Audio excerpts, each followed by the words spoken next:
like?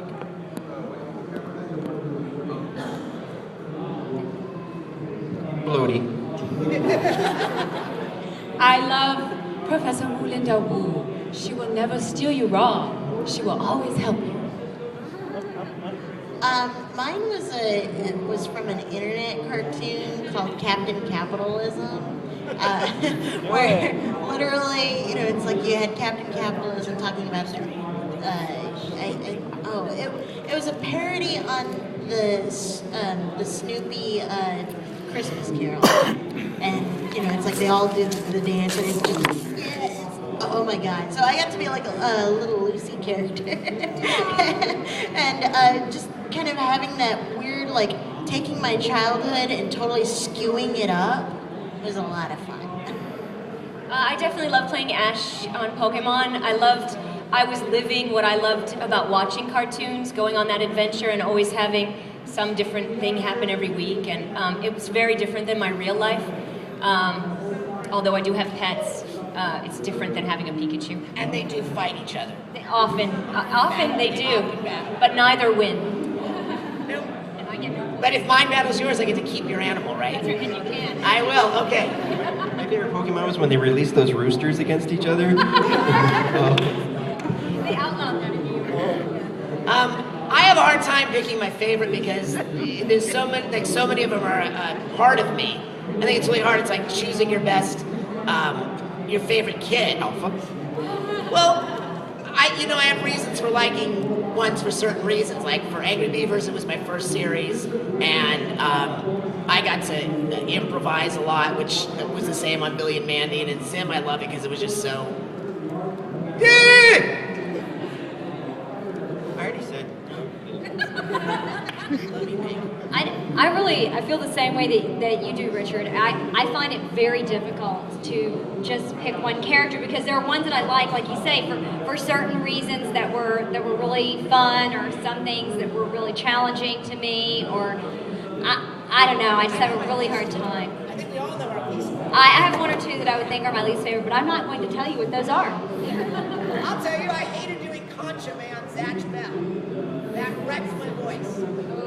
And I'll just toss in, I was the voice of the Evangelion, so anytime in Evangelion, the TV series, or director's cut, you hear that's me being pitched down, and that's pure zen. Just sit in the booth and scream and growl and tear things apart.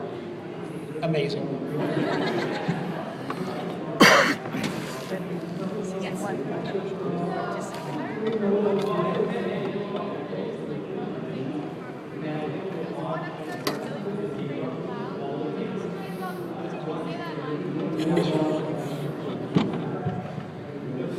I think you're referring to Destroy Us All! That one? Okay, Destroy Us All! Destroy Us All! Destroy Us All!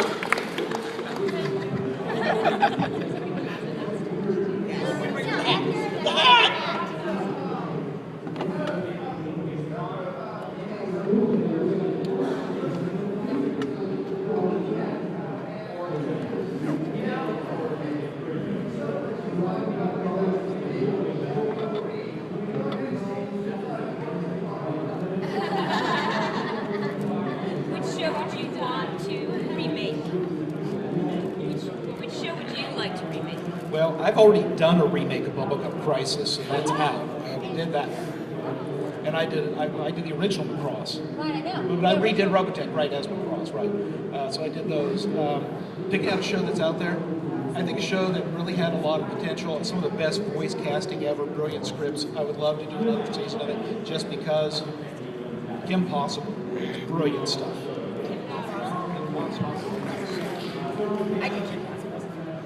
I did Aviarius. Which is basically Sin with wings. Anyone who hasn't asked a question, hold on one second. Okay. Anyone? Going once? Okay. So obviously you're at different points in your life than you were as a child when you were first introduced to cartoons. So those of you that have kids, what did you or do you enjoy watching? I loved every single one. It's so much fun to watch your child discover new stuff and see which things. Panda go panda. I have that like changed our home. Was panda go panda go panda, panda go panda go panda. Now I'm gonna be doing that for like the next 48 hours in the back of my head.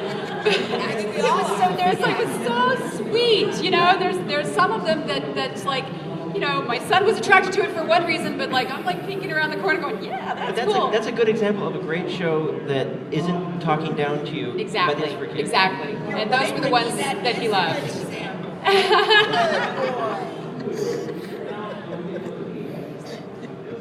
What is the show that had Omi and Shaolin Showdown? Oh, Shaolin. Shaolin. I love the voices on that show. We watched that. Johnny Test, Kim Possible, Banana Splits. I love that show. You know what I miss? Banana, 2 banana, 3 banana. Oh my God. Banana, 6 banana, 7 banana, more. What's not to love? I really That's love funny the when you realize variety they show stole the song. aspect. But Did they it's steal Bob it? Marley's song, and they stole it blatantly. is? He sued and won. Yes. Wow, I didn't know. Bob Marley wrote the song. They said, Wow. Who knew? It's still catchy. Yeah, it's so great. Does it explain the entire Sid and Marty Krofft ethic about everything being vaguely marijuana inspired somehow? HR Puffin stuff. We love that. Yeah. Speed buggy. Oh, the Bugaloos. Martha Ray scared the heck out of me.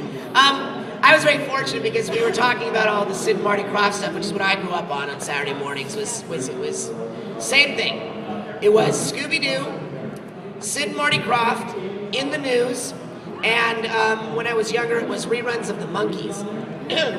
And it's on now. I actually saw them in concert. It was awesome. Yeah, was it?